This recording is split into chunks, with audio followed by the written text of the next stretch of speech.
முதல்கரின் நேயர் நண்பர்கள் அனைவருக்கும் வணக்கம். கறிவேப்பிலையின் புலம்பல். கறியின் வாசனைக்காக தன்னை பயன்படுத்திவிட்டு சேற்றில் வீசுவதை பொறுக்காத கறிவேப்பிலை புலம்புகிறது.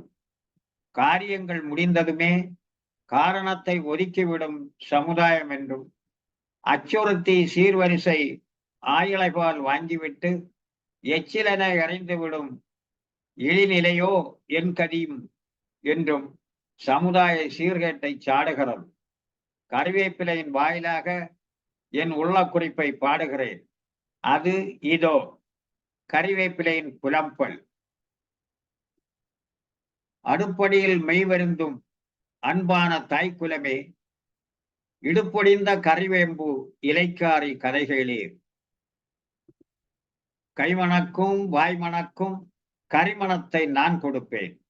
நெய்மணக்கும் அமுதத்தில் நேர்த்தியான சுவை கொடுப்பேன். என்னை தூவி தாளித்த ஒரு கரையில் பகைஞர்க்கும் இலைகழுவி சோறிட்டால் இன்னுறவு நிலைத்து வரும்.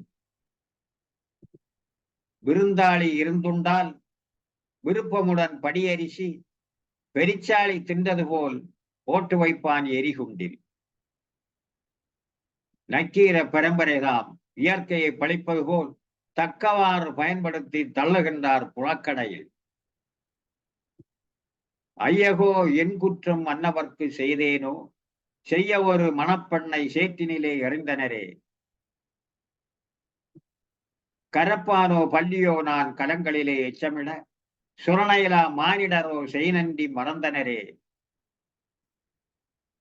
காரியங்கள் முடிந்ததுமே காரணத்தை ஒதுக்கிவிடும் ஓர் இயல்போ மனிதரிடையே ஓங்கியது தோழியரே.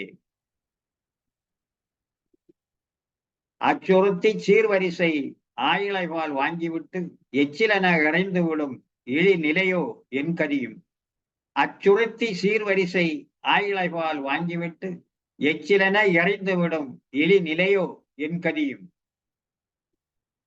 அணிவகுத்து எம் நிலையை அவனிக்கு உணர்த்திடுவோம். துணிச்சலுக்கே அநியாயம் தூரத்தில் பறந்திடுமாம். நன்றி. உங்கள் நாஞ்சில் சே நடராசன்.